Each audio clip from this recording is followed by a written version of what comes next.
كي ندعو إلى الله لننشر الخير في الكون الذي حار ورحمۃ اللہ وبرکاتہ۔ معزز ناظرین، آپ تمام حضرات کا اسلامک گفتار چینل میں دل کی عمیق گہرائیوں سے خیر مقدم و خوش آمدید۔ عزیز ناظرین، آج ہم آپ حضرات کی خدمت میں امارت شریعہ کرناٹک کا لاک ڈاؤن کے پیش نظر عید الفطر سے متعلق رہنما ہدایات پیش کر رہے ہیں۔ 31 مئی تک مرکزی حکومت کی جانب سے ملک بھر میں لاک ڈاؤن بڑھا دیا گیا ہے، لہٰذا پوری احتیاط سے تمام طبی احتیاطی تدابیر کے ساتھ رہیں، نیز عید کے موقع پر مندرجہ ذیل امور پر بطور خاص عمل پیرا ہوں۔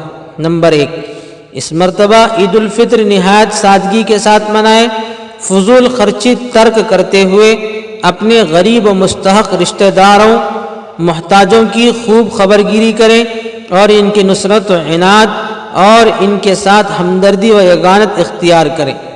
نمبر 2، موجودہ وبائی دور میں کسی بھی قسم کا اجتماع نامناسب ہے، لہٰذا عیدگاہوں میں نماز عید ادا نہیں کی جائے گی اور مساجد میں حسب سابق مسجد میں نماز پڑھنے والا عملہ جو 4 افراد سے زائد نہ ہو۔ اول وقت میں نماز عید ادا کرنے بقیہ احباب اپنے اپنے گھروں میں انفرادی طور پر 2 یا 4 رکعت چاشت کی نفل نماز ادا کریں۔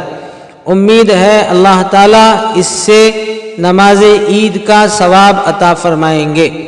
نمبر 3، عید کے دن مصافحہ اور معانقہ سے پرہیز کریں، بلا ضرورت گھروں سے باہر نہ نکلیں، حتی المقدور رشتہ داروں دوست احباب کے پاس ملاقات کے لیے جانے سے گریز کریں۔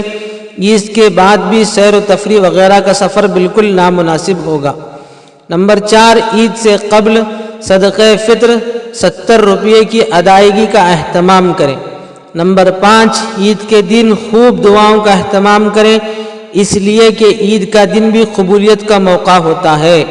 نمبر 6، عید کے بعد انشاءاللہ دیگر مذاہب کے رہنماؤں سمیت مذہبی عبادت گاہوں کو کھولنے کے لیے حکومت سے درخواست کی جائے گی۔